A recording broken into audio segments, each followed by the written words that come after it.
Hey everyone, welcome back to the Collector's Compass, the official podcast of Collectors MD, where we explore the intersection of collecting, mental wellness, and responsible engagement in the hobby. I'm your host, Alex Efron, founder of Collectors MD, and today we're continuing our conversation with Chris HOJ McGill, co-founder of Card Ladder. In part one, we unpacked Chris's journey into the hobby. We talked about nostalgia and the founding principles behind Card Ladder. In part two, we're diving into the state of the hobby, the language we use, natural allies, and what responsible collecting looks like going forward. Let's jump in. Chris, welcome back to the show. Alex, it's great to be back. Very happy that coincidentally today, the Card Ladder brand and the Collectors MD brand were able to announce an affiliate partnership. Very exciting.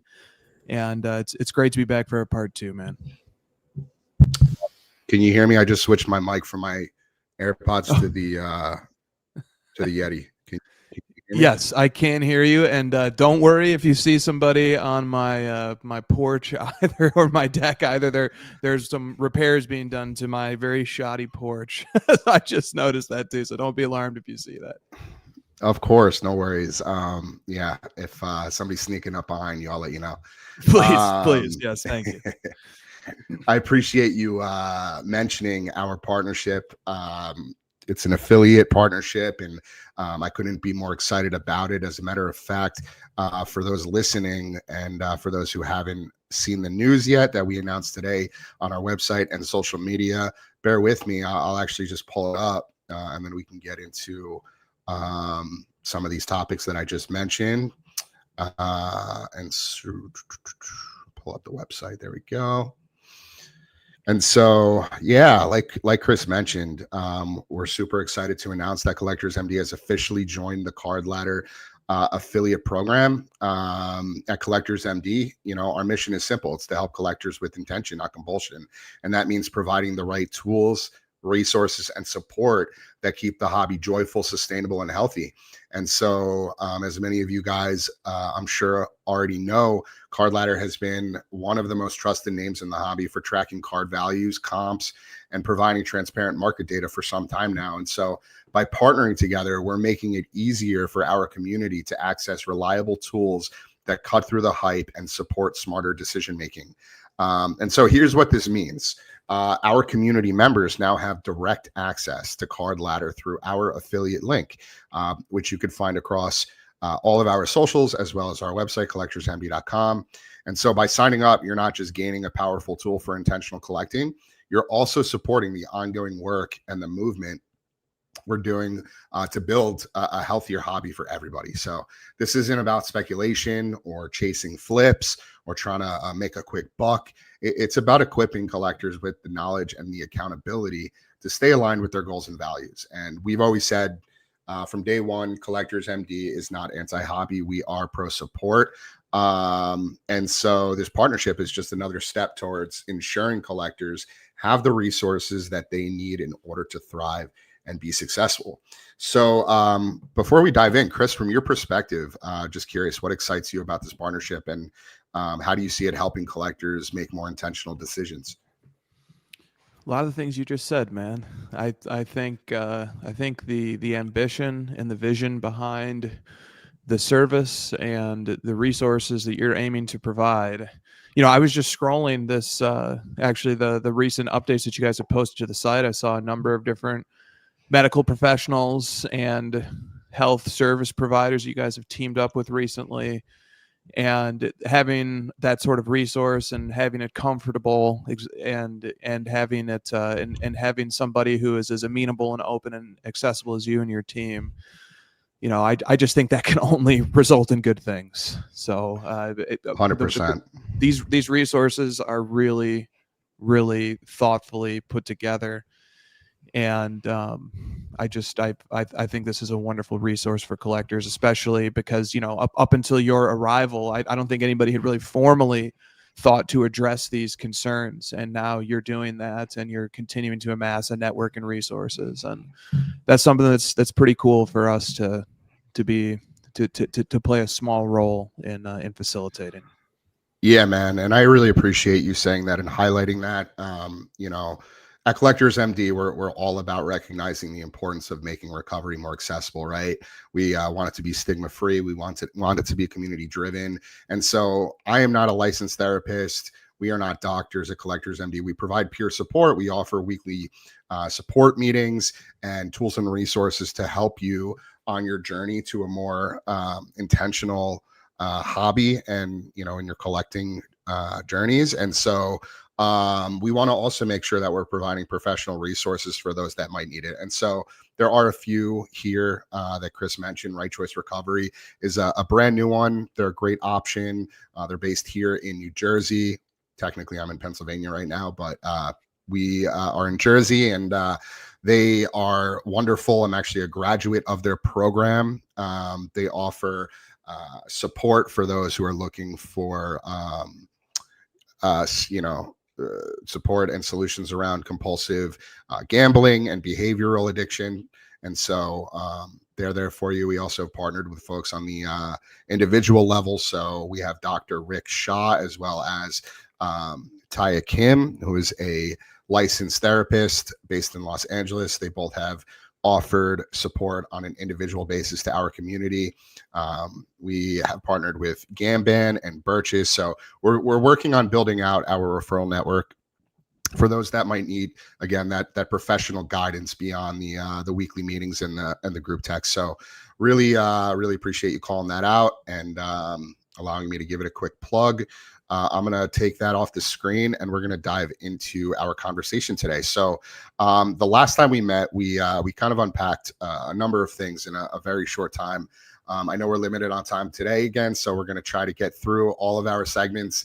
But we touched on your path into the hobby.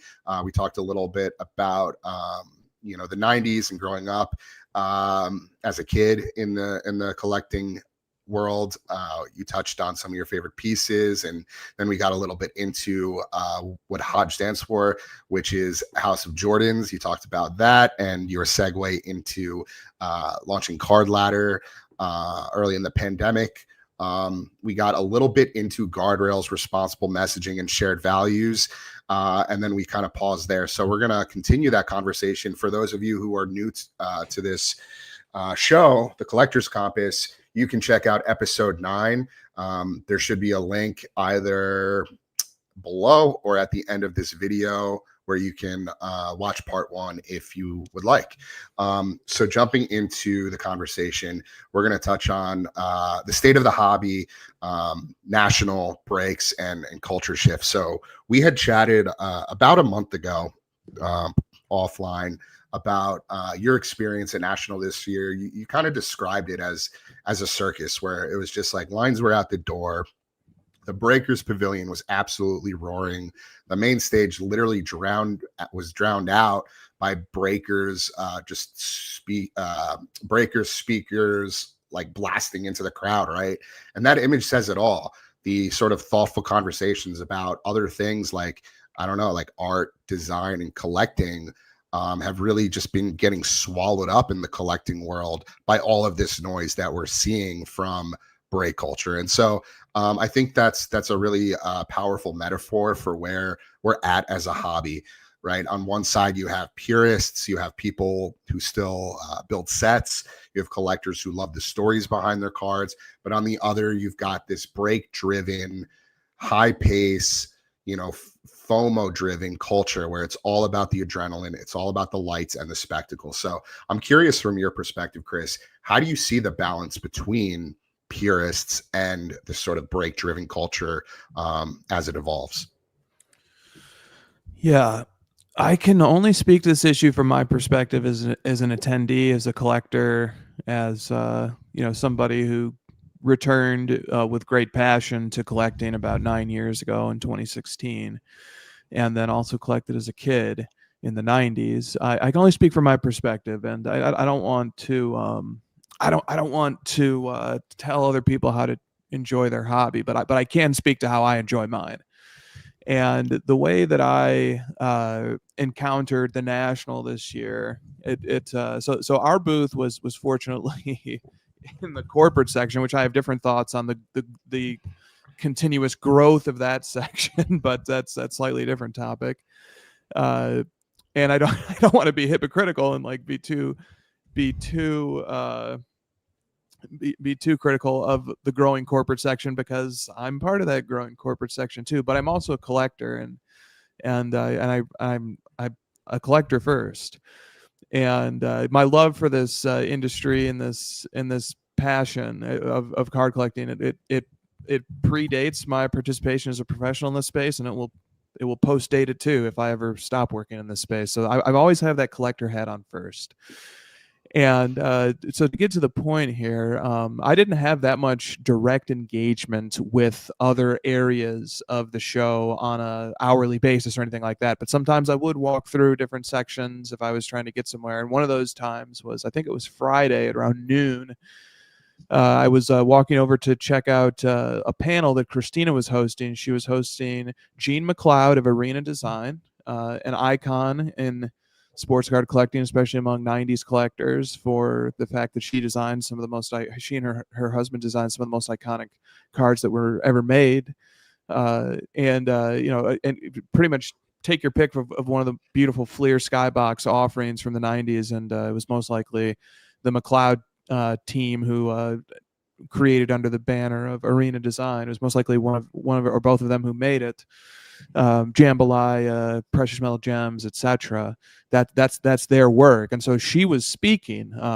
She one of the designers, and she really first showed up on the scene as an active participant in the content landscape around 6 or 7 years ago, when she was interviewed on the Cardboard Chronicles YouTube channel. And if anybody hasn't listened to Jean McLeod on Cardboard Chronicles, it's fantastic. It's just it's one of my favorite pieces of hobby content ever made. Still to this day, I'll go revisit it. But anyway, she was speaking, doing a Q&A session that Christina was hosting, and then so too was Carvin Chung. And Carvin is known colloquially as the architect, and he was instrumental in the development of various offerings from the 2000s era and later in sports card design and in product creation. So he was part of product teams, and he was architecting the vision for products including Exquisite, including the debut Exquisite product in 2003-04 in basketball. Wow. And he also was involved in designing and creating the Immaculate Collection product from Panini's line. So here we have, just among those two individuals, Jean McLeod and Carvin Chung, we have two of the most influential and important people in the history of this industry, in the history of collecting, in the history of sports card manufacturing, and more particularly in the history of sports card design. These are our icons. These are two of the most impressive people in my view. Two people that, if ever they are within walking distance or even driving distance and they're giving a talk or sharing their point of view, I will attend that. I as a collector, I get so much energy just from listening to those two and other people of a similar esteem give their thoughts and tell tales from their hobby experience and their professional experience. I can't get enough of it. And I think a lot of other collectors feel that way too. And so those two, with Christina sort of shepherding the discussion and moderating it, they were doing a panel that was an hour long. And it was honestly, it was an atrocity in the sense that they were up there giving incredible content and incredible answers, and it was all but completely drowned out by noise from surrounding stages that were just constantly filling the air with, loud proclamations of this, look at this card. And, there was like this repeated shouting about Bo Jackson breaking the internet that kept coming through. Like I will never forget that Bo Jackson broke the internet on that day, because I just heard it like 100 times. And not to take away from those people who are, that's the part of their role, and so I'm not telling them how to do their jobs or anything like that. I would never do that. But it was a metaphor, Alex, the metaphor of this amazing piece of hobby content of some of the icons in my eyes of the sports card passion, of the sports card collecting enterprise. There are two of them on stage together giving this talk, and all I want to do is listen to it. And there isn't even enough room in this giant national convention center. There isn't enough room for them to do it in a manner in which anybody could peacefully and quietly listen to it. I mean, I sat there and I listened to the whole thing. I had a headache afterwards, but I sat there and I listened to the whole thing. People would come by, they would sit down for a few minutes, they would be intrigued, but they would just get up and leave, because who wouldn't? I mean, it's like having a bullhorn in your ear constantly. And I just thought that was a metaphor for the state of collecting right now, that there are really loud voices that are being amplified, that are drowning out so many of the rest of us who just want to listen to two of our icons give an hour-long talk at the biggest gathering of collectors that happens once a year. Wow. You really painted a picture there, Chris.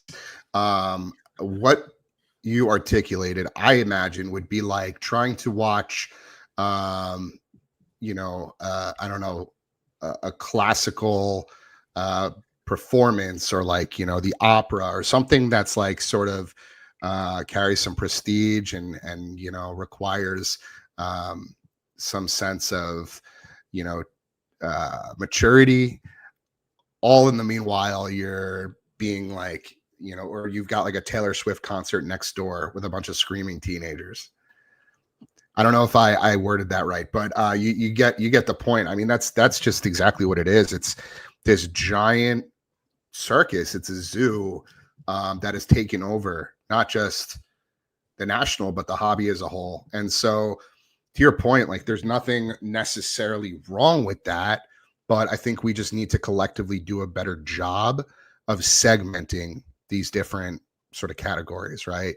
You have a sort of a more refined conversation, or something like Exquisite, which is I think a product for a very specific type of collector being discussed. Or you mentioned the creator of that set, like that should be happening in a different venue, I think, than something like a Breakers Pavilion, right? So I think maybe looking ahead to next year, the National can just do a better job of making sure that some of these smaller, more niche parts of the hobby that a lot of people still love and appreciate maybe get their spotlight, but like in a different setting, so that it's not completely drowned out by all the excess noise.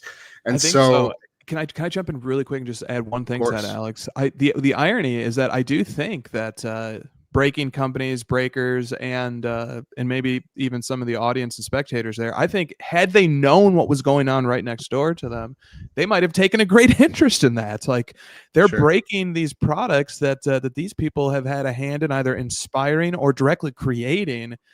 I mean, that's such fuel for the collector. It's just so much collecting energy, I think, and it's like a coordination problem that is not the fault of the National, and it's not the fault of anybody. It's just that there's an opportunity that hasn't been seized yet, which is sort of to get us all on the same page and coordinate us here, because I think there's actually tremendous overlap. I think had they known what was going on right next door to them, I think they all would have stopped and just listened for a few minutes at least, just because of how instrumental these artists are in the creation of these cards that we love and the products that they're selling. So I do think just sort of take that baton from you, because I think you packaged it really nicely. There's opportunity here to recast the venue and to get people on the same page here. And this is a Wild West in many ways, that we're just all of us, from the National to all of us who are there, we're just trying to make it work. The more organized we can get, I think there's a massive opportunity there that can kind of get everybody on the same page. Right. Yeah, I couldn't agree more. Sometimes I just feel like the hobby has become a scene out of like a zombie apocalypse movie, like The Walking Dead, right? Like, obviously a show, but you got crowds of people that are just like, it's like herds moving like zombies, just following Breaker from one hit to the next. And the chase just takes over, instead of enjoying the cards, the history, the nostalgia, the artistry. It's all about the adrenaline rush of ripping. And so that's exactly what was taking place at the National. It was just in real time, right? And so I think the dangerous side of that is when the thrill becomes the only fuel. We stop seeing collectors as individuals with stories and start seeing them as bodies in a crowd just chasing the next dopamine hit. And it just becomes so loud and chaotic, and it drowns out the very joy that brought us here in the first place. And unfortunately, a lot of the new folks in the hobby may have not come from a place of joy.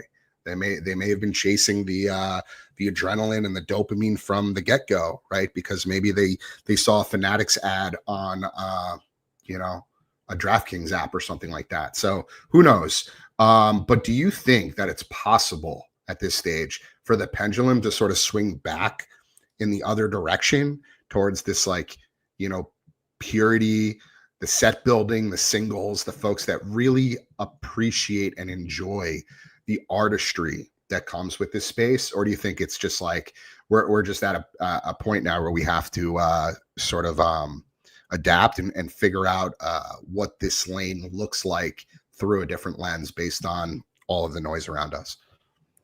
I think it can. I don't think it's inevitable that it will. I think it can, but we have to be, as a community, intentional about it. And we really have to think about something that you spotlight all the time, which is sustainability.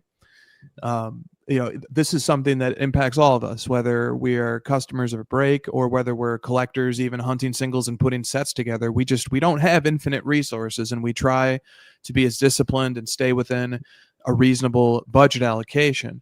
And under that context, and just given inflation, given the rising price of these products, given the growing scope of this industry and the demand pressures that applies, that even puts more upward tendency on prices of the things that we want to collect, that we're going to be able to not always be buying things, and not always be transacting things. And that instead that we can have other ways that, I'll speak for myself as a collector. I get a mail day once a month or something. Maybe sometimes I go months without picking up any new cards. Sometimes I go months, picking up as many as it does, and it can vary. But as a collector, I'm always trying to add cool cards to my collection. But very rarely can I just go buy everything that I can't go buy everything that I want. Very rarely can I even get any card that I want. So then I have to fill the void somehow, right? It's like I still want to engage with collecting. I still want to, think about and process it.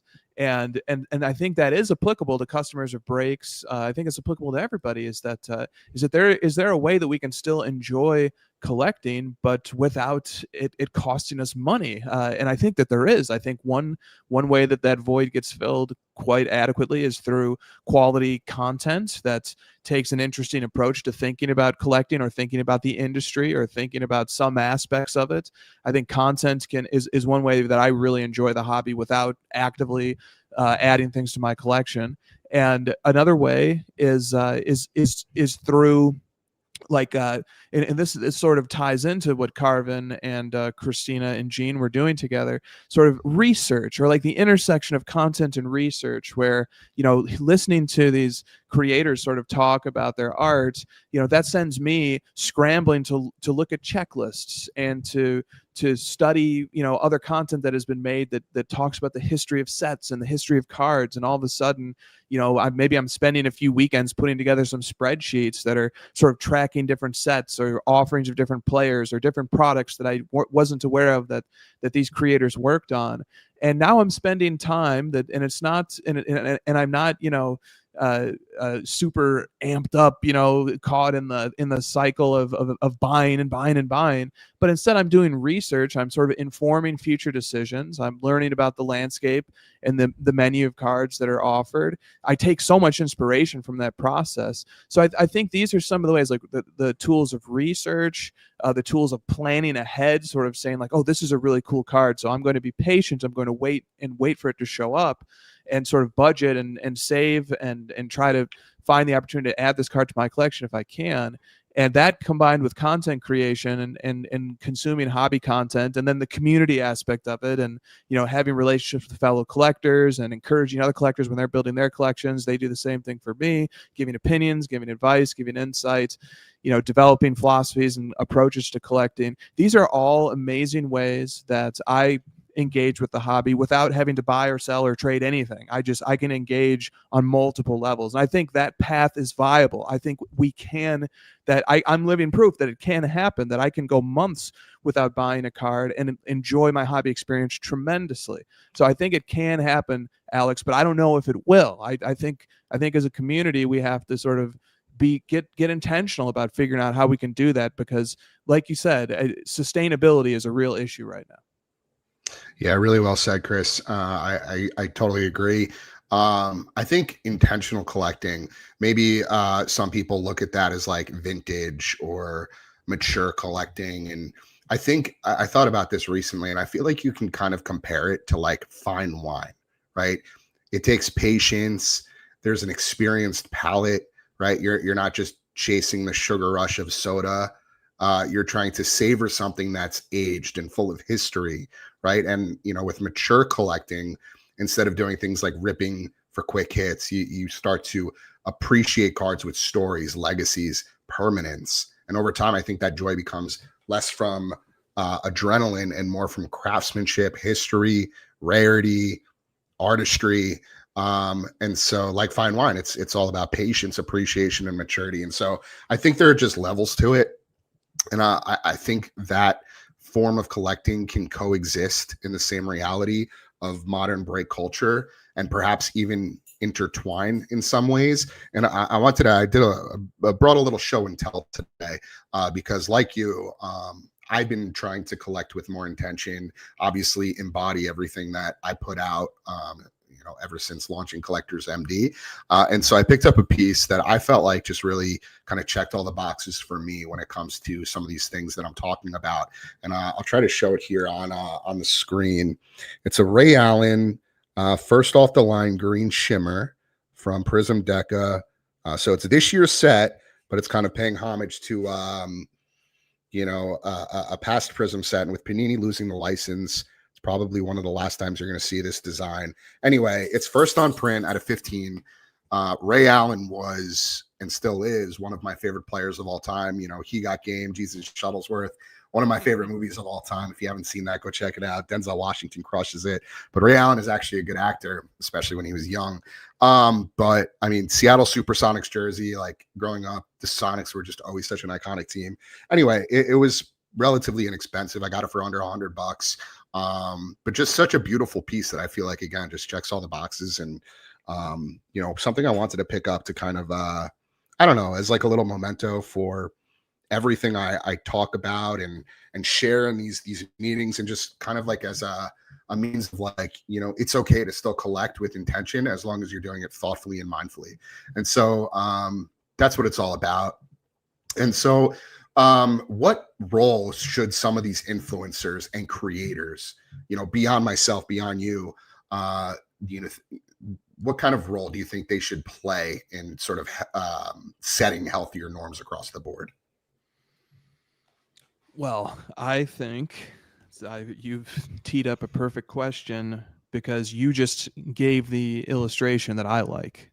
As an audience member, I consume a lot of hobby content. It's often the background noise, if not a focal point, when I'm working every single day, 8-10 hours. I consume a lot of hobby content. And I think that what you just did, okay, so you showed a Ray Allen card. It's from 2024-25 Prism Deca. He's in a Supersonics gold jersey. It's the first of 15. It's a green shimmer parallel. It's an autograph card. Dude, those bullet points right there, 7 bullet points. I mean, you could talk about that card for an hour, and I know you could. Right. And you and I could sit here and do a whole episode on that card and about this. How many times did they wear that gold jersey when he was playing for the Supersonics? And we could. One thing I love to do with cards, I love to try and photo match. So could we photo match that image? Could we figure out what game it came from? And talk about the legacy of Ray Allen and the different arcs of his career, and sort of what he stood for as a professional athlete, and how he transitioned from being an all-star and an alpha to a role player later in his career. He also has had some participation in the hobby over the years too. I think he owns a few of his cards. He's a really interesting guy. I mean, we could talk about him at length. you made a quick reference to sort of Prism Deca and how it's a product that has a retro design that calls back to earlier issues of Prism. I mean, there's so many things to talk about on that little 2.5 by 3.5 inch piece of cardboard. there's Right. so much content there like that. I crave that content as a collector, and it's content that's really positive, I think, for me as an audience member, because I'm vicariously enjoying your card through you. Right. So like your energy is infectious to me. I see the passion you have for collecting this item. I might not love Ray Allen as much as you. I might not be as big of a fan of Deca, or maybe I'm more. It doesn't really matter. What matters is I'm living that mail day through you, or that collection show off through you, and I get to hear and think about your collecting philosophies and your approaches and what you value, and then that can reflect back onto me, and then that can help me further develop and advance. And it's a never-ending back and forth, a never-ending evolution as a collector that I have as an audience member.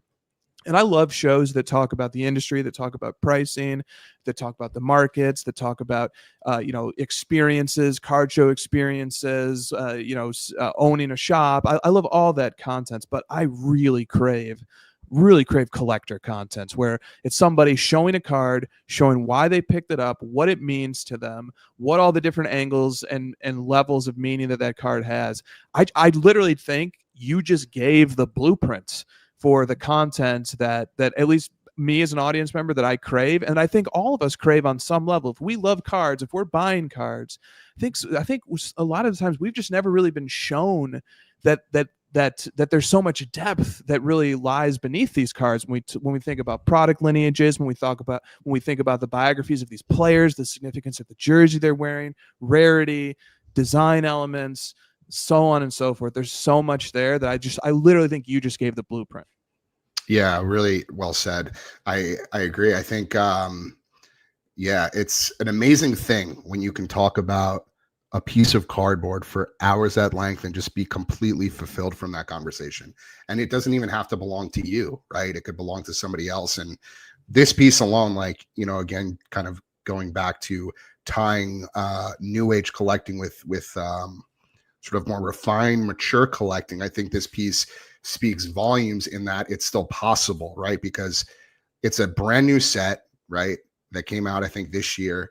But it's a throwback. It's paying homage to an old design, a Hall of Fame player who no longer is in the league.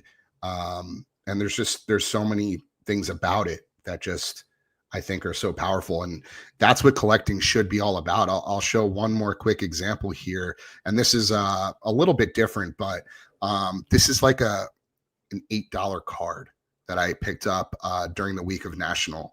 And it's from first year Mosaic football. It's of, a lot of people would consider Patrick Mahomes maybe the greatest of all time. That's very subjective and debatable, but beautiful color match with the red and yellow sort of reactive pattern on the Mosaic. I've always been a sucker for Mosaic. Mosaic is sort of what brought me back into the hobby back during the pandemic. And this, along with Saquon, same sort of thing, the blue and red on the New York Giants, being from the tri-state area, having been a graduate of Penn State. Saquon has always been a special player to me. Obviously, he's now on the Eagles and just won a Super Bowl, but I think I picked this up for $5. And these are just two pieces that I like to call sort of collecting with intention pieces, right? I picked these up because I like them, not because you like them or because the market says that I should like them or shouldn't like them, but because I like them. And I'll tell you what, if this parallel happened to be a 1 of 1, or even, number to 10, I guarantee this card would fetch well over $1,000, right? Maybe 2,000. Same with this one. And I think this is a great example of how sort of the market and the breakers dictate the direction of where the hobby goes. Because if these were hyped up pieces from a hyped set that had a 1 of 1 stamp on the back, everybody would be talking about them. Everybody would want them. But because they're, a part of a general release retail product that anybody can access, it just kind of falls under the radar. Nobody knows about them. And, you might be able to pick them up in a dollar bin at your next card show. So anyway, without going too much on a tangent here. I just thought that was worth sharing because, again, we're all about collecting with intention. We obviously have two different lanes, one that focuses on abstinence for those who just can't have a healthy relationship with collecting anymore. And we respect that. And we say that's okay. And we're here for those people. But we have another group of people who still want to collect and just do so in a more intentional and mindful way. So I think the influencers and creators have a lot of impact on that. And again, it's all about what they hype up.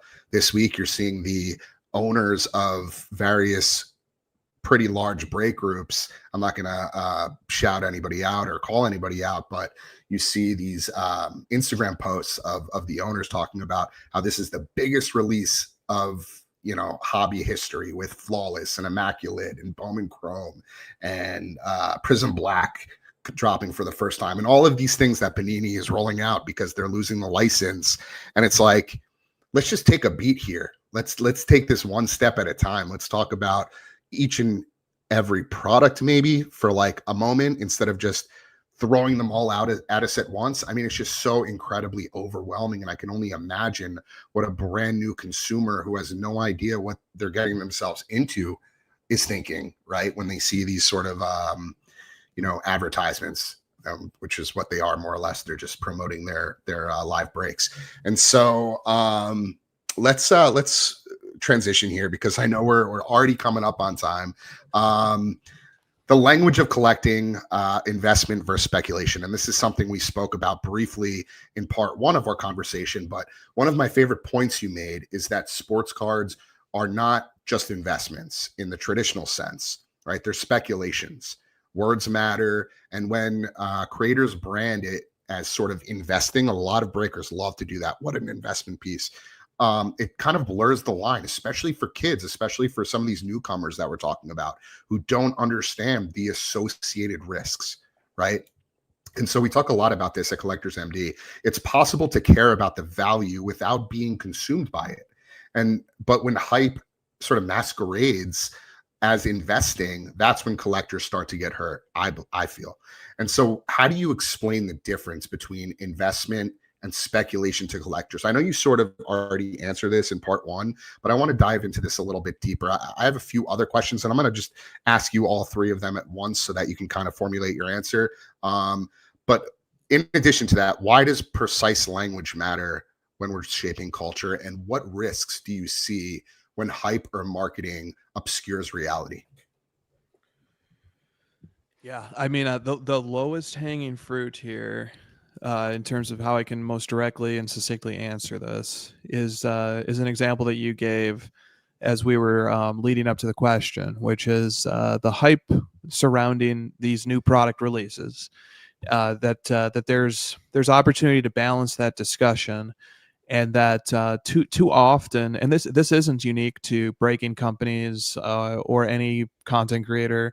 It's almost part and parcel of an organic excitement that we get for cards, and that's we are exploitable, I think, because we are so passionate about cards, or at least that's the case for some of us, that we can get swept away in claims of what's historic. I thought that you took such a measured tone when you were describing the first year Mosaic color match Mahomes and Barkley that you had. You didn't oversell it, but you made factual points. This is the first year of Mosaic. These are color matches. These are affordable cards. You might even get lucky enough to find these in a dollar box. These mean an incredible amount to me. I think Patrick Mahomes is an all-time great player already, and Saquon Barkley is a recently minted Super Bowl winner who I have some shared history with in terms of all the things you mentioned with Penn State, Philadelphia, and so on and so forth. I mean, I thought that was just it was a measured tone. It made a compelling case. It didn't hype it up. You didn't try to tell me these were the best cards in history, but you showed why they're very meaningful to you. I mean, that's the demonstration. That, and like when these products, breaks, investments are being hyped, sometimes it can just go too far. The ability to strike the balance of presenting a factual, compelling case, but not overselling that balance is important, and it's not always as easy to strike as it might seem, because people really do get swept up and believe or drink their own Kool-Aid for a while. I say that because I've done it. When I get a new mail day and of something I'm really excited about, I can get overly excited about it. I can start to believe in it a little bit more than I would if I could put myself in my shoes a month out. So there's the balance. There's the balance of the excitement versus being factual, and sticking to the factual nature of things, I think is a great remedy and a great antidote. And so I don't want to, I encourage everybody to listen back to part 1, where I sort of went into more of the technical breakdown of the concept of investment versus speculation, sort of how speculation is something that maybe lives under the umbrella of investment or maybe sits adjacent to it, and that investment has more of a, at least in technical finance terms, it means something a little bit more precise than what a speculation is, or what a speculation means. And that preserving that distinction, reserving the word investment for revenue generating assets, and reserving the word speculation for things whose value is more derived on future forecasts of market demand, it can really kind of help preserve the distinction between what drives the value of a sports card versus what drives the value of a dividend paying stock, and right. That's like something we could spend an hour talking about. It's a really fine point. I think we gave it some good treatment in the first part, but I think that the antidote is just being factual. Like, if we ever find ourselves, erring on the side of exuberance or just irrational optimism or euphoria, that we can counteract it by just going back to the facts. Just sticking with the facts. Like is this flawless product? How historic is it? Is it the likely last NBA licensed flawless product? Probably. All signs indicate that it is. But beyond that, there's over a decade worth of flawless releases, right? And this isn't the first, right? So like the facts, understanding the facts of the case can really counteract that by sort of saying, yeah, are we going to be excited about the new flawless? Are there going to be great cards in there? Is this a unique special product? Yes.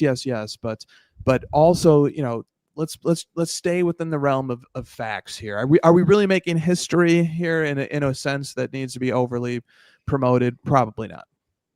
Yeah, that's a great point. I feel like we're just on the heels of arguably the greatest or most hyped basketball rookie class we've ever seen with Victor Wembanyama, right? I mean, he was the headline, and there's really no point of even bringing up any of the other players when you've got such a generational talent, right? And it's like every single product that came out that had Victor Wembanyama in it as a rookie, every breaker said that this is the best product of all time. This is the hottest product. You have to join the breaks. Again, like the relentless push around FOMO, and just if you miss this, you're gonna miss the boat, and that's it. We're moving on without you. That sort of mindset, that sort of messaging is dangerous. It's predatory. And so when we're on the heels of that, and we're now pivoting to the next class, and mind you, this class isn't all that great in comparison to classes from the last 4 or 5 years. I mean, it's pretty deep. You have a handful of players like Stephon Castle and Matas Buzelis and Risa Shea. I mean, it's a good class, but there's really no standout superstar like we had in Victor, or we've had in Anthony Edwards, or Cade Cunningham, or Cooper Flagg coming up, right? And so when we're using the same language, again, language is key here, the same messaging to promote these products as like, this is the last ever, you have to join, or you're going to miss every other opportunity in life. It's mind-blowing that people get sucked in. Again, I'll harken back to the Walking Dead reference, where you just have these mindless zombies just walking in herds, following the breaker, doing as they say, listening to them like they're in the next coming of Jesus, right? Like I digress, but it's frustrating at times, because you just want to kind of get people to wake up. Right. It's like lights on, no one's home. We just want people to start waking up, smelling the coffee, realizing that if you don't join that break tomorrow, it's not the all and be all. If you don't pick up that investment piece that, such and such from such and such break group is telling you that you have to pick up, things are going to be okay. I promise. So anyway, we talk a lot about that in our weekly meetings. And, I think the language and the way that consumers are fed information is something that we need to see a shift in. It's probably not something that's going to change in the immediate future, because that's just how marketing works. And as somebody who's been in marketing and advertising their entire career, I could tell you that at the end of the day, all these companies care about is revenue, and they'll do any and everything, whether it's predatory or not, to get that revenue. And so, again, Collectors MD exists so that there is a safety net for you to fall back on when you're starting to feel that sense of drain, that sense of, I'm just getting rinsed by this industry, I'm just getting beat up hand over fist every single day, and there's no place for me to go. Now that place exists. So we're going to transition to our last segment here, Chris. We're calling it Partnerships and Natural Allies. And so, again, when we spoke one-on-one before the last episode, you mentioned how marketplaces like COMC or shops like Burbank are natural allies to what we're building, right? Because they focus on things like singles and set building and community, as opposed to just everything that we're seeing in today's modern hobby culture, which basically revolves around breaking. And I think that's a really refreshing way to think about it. And for Collectors MD, we've always said that, again, we aren't anti-hobby. None of this is anti-hobby. We love the hobby. I mean, I just showed you, I still love collecting. We just want collectors to know that there are alternatives that don't rely on ripping until you're broke. And allies really, really matter. And so, again, I'm going to ask you these questions all at once so you can give me your answer. I want to be sensitive and respectful of your time, because I know we're coming up on it. But who do you see as the most natural allies for creating a healthier ecosystem? I know I just mentioned COMC and Burbank. I'm curious if there are any others that maybe come to mind. What responsibility do things like grading companies, marketplaces, and data platforms like Card Ladder have in supporting collectors? And if you could design one cross-industry initiative tomorrow, what would that look like?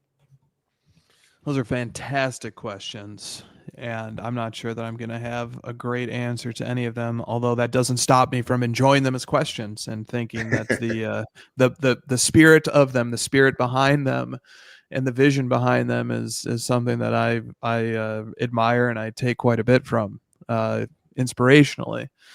And I think that I don't even know. I love the point about natural allies, and I do agree that that some certainly exist. But I don't even know. And I'm not saying that you said otherwise, but I don't even know that the allies need to be natural. I think that all sorts of alliances can form as we continue to sort of bring to the table different points of view. Like, that's something that I really admire about what you are doing, and I can relate to your position because you're in a position where you're bringing in expertise from a professional field and from personal experiences in other walks of life, and you are watching things that at a high level unfold right in front of your eyes, and you're sort of seeing people who aren't as experienced or knowledgeable about it sort of get hypnotized by it, and you're just like guys, like, I know of which I speak here, and all you can do in that position, all we can do when we find ourselves in that position is just hope that light and truth are things that will serve as disinfectants, that will bring to the fore. All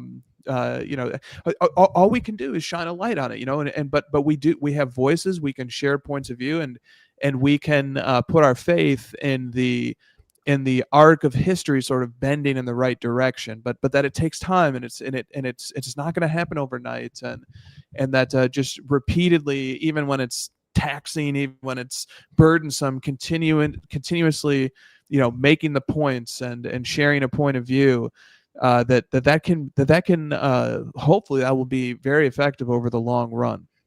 And I want to bring it back to sort of that picture that I painted at the beginning of the episode, sort of the circus next to the conference, where we, on the one hand, we have these great creators speaking, and on the other hand, we have this very aggressive selling of products, and that there is, I think, a very natural overlap between them, and that we can, but how do we get there? I think we can get there.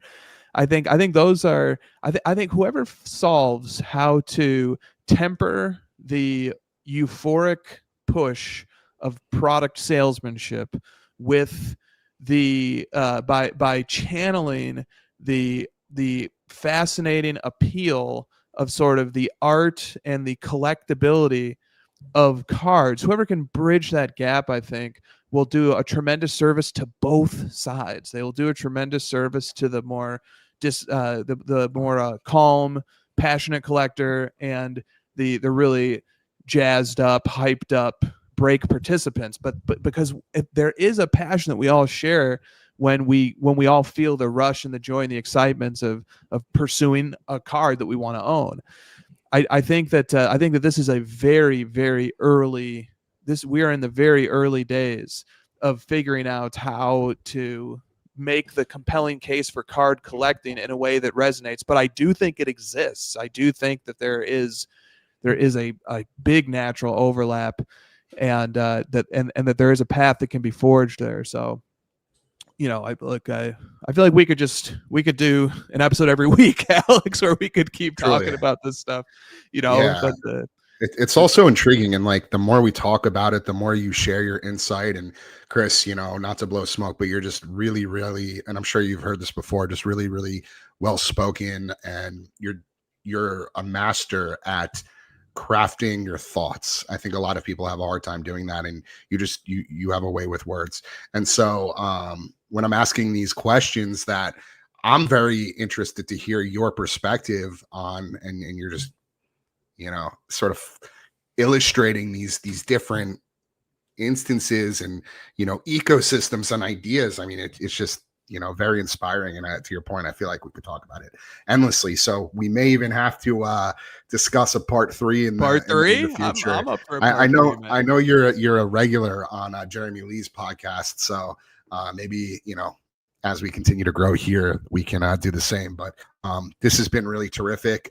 We're gonna round out the episode here with our rapid fire round, and so this is generally the part of the show that people like, because it's quick, it's bite-sized, and that's the type of content folks are consuming these days. So I'm gonna ask a question, and just give me the first few words that come to mind. You ready? Yeah, let's go. All right. Favorite card in your collection? Has recency bias here, but I recently picked up the 1997-98 Upper Deck Power Deck 1 of 1 of Michael Jordan, which is the first 1 of 1 that Upper Deck ever made. And it's one of the first Michael Jordans ever made. It's from the first year of 1 of 1s for Michael Jordan. It's a very obscure card. It's not even in checklist websites half the time. But I've recently picked it up. I'm very excited about it. Sick. I'll have to check it out. Dream card you still want? Oh, there are so many. Once again, I'm going to go to Michael Jordan, and once again, I'm going to go to this is a card I'll never acquire. So let's just be really, really clear about that. But my dream card that I would love, that this just it would make my hobby dreams come true, would be his 1997-98 Ultra Masterpiece, Michael Jordan. I think that's my dream card right now. Awesome. I got a buddy here with me.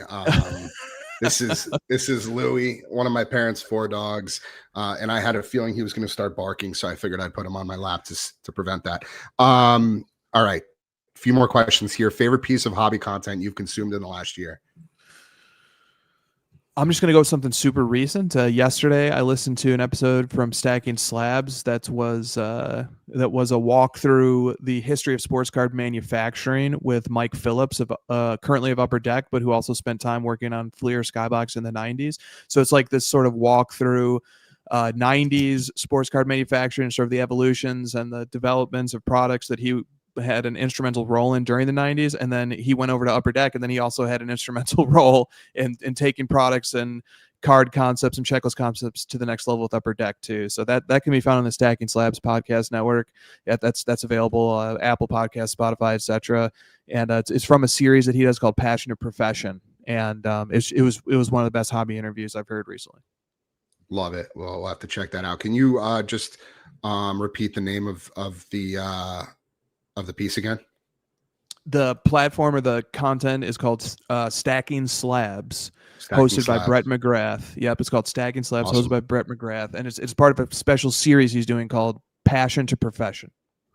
Awesome. We'll check that out for sure.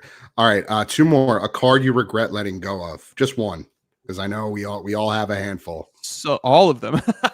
Yeah, right. Man, there's just so many. I actually.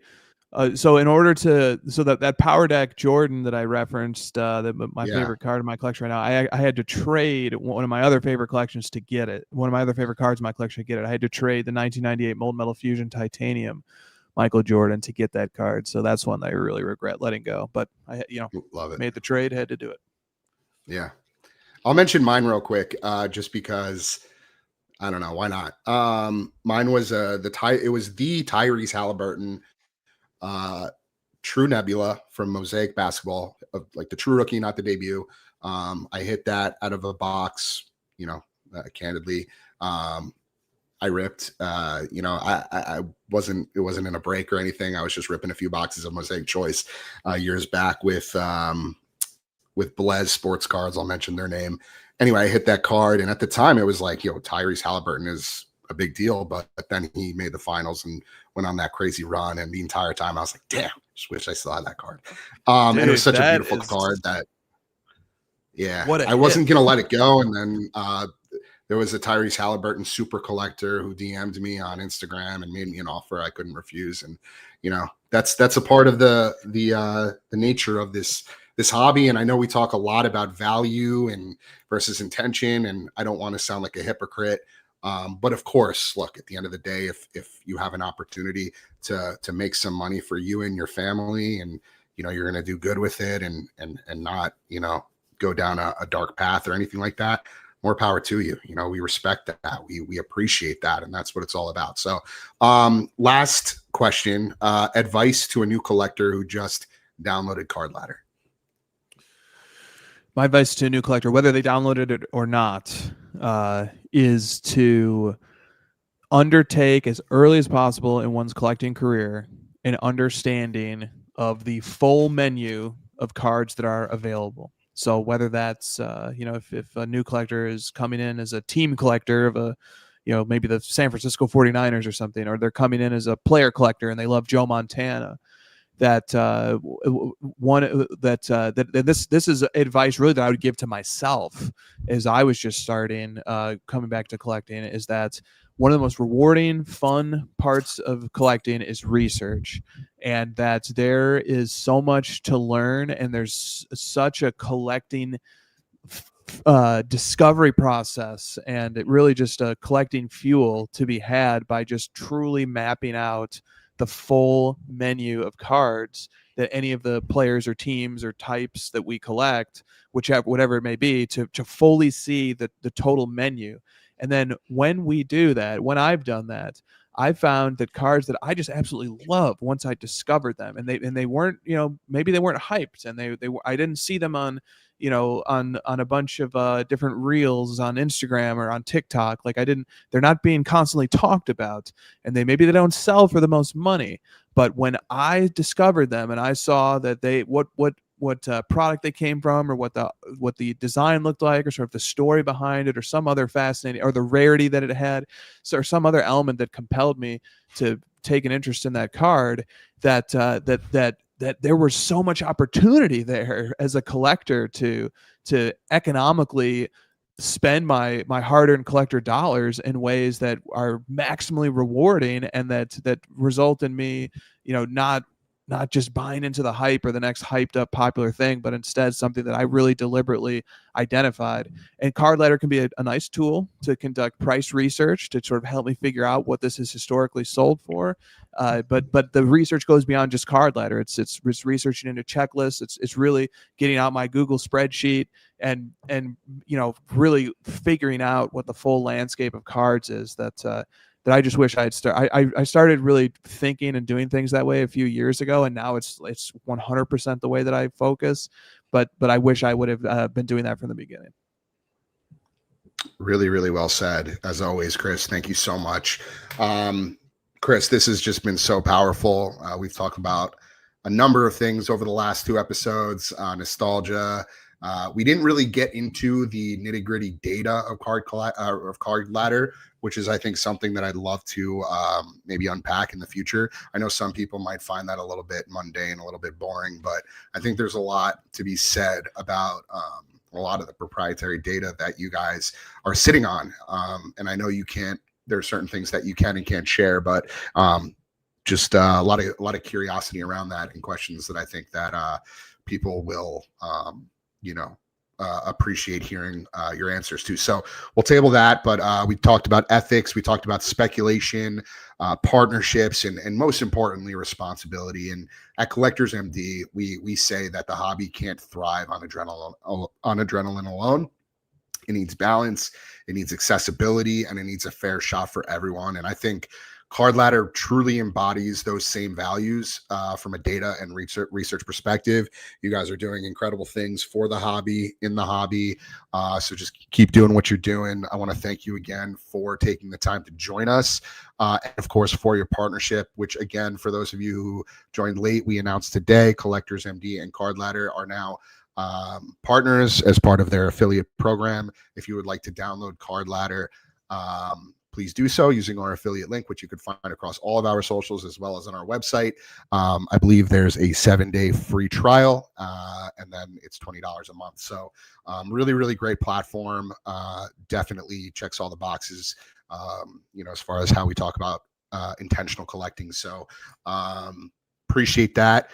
Anything else that you wanted to say or plug as it pertains to just Card Ladder or where listeners can find you? Yeah, man. We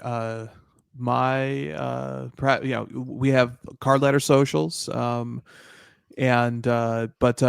find my personal content, you can search me out. You can probably just punch into Google Chris HOJ, which the HOJ stands for House of Jordan. Just punch that into Google. Should take you to my Instagram or my Twitter or something, or my YouTube maybe. And yeah, it'd be great.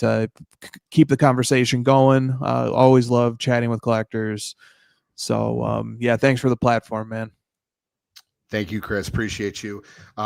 You heard it from the man himself. If you'd like to connect with Chris, you can find him on social media at Chris_HOJ and across Card Ladder's channels. And as always, if you or someone you know is struggling with compulsive collecting or overspending, join our Collectors MD peer support group meeting. It's every Wednesday night at 8 p.m. Eastern, 5 p.m. Pacific. It's free, it's confidential, and it's open to anyone. You can also check out past episodes of the Collectors Compass, including episode 9, which was part 1 with Chris, along with our other shows, Behind the Breaks and Collectors MD features, now streaming across all major platforms. Thank you all for tuning in. And remember, collect with intention, not compulsion. We'll see you next time.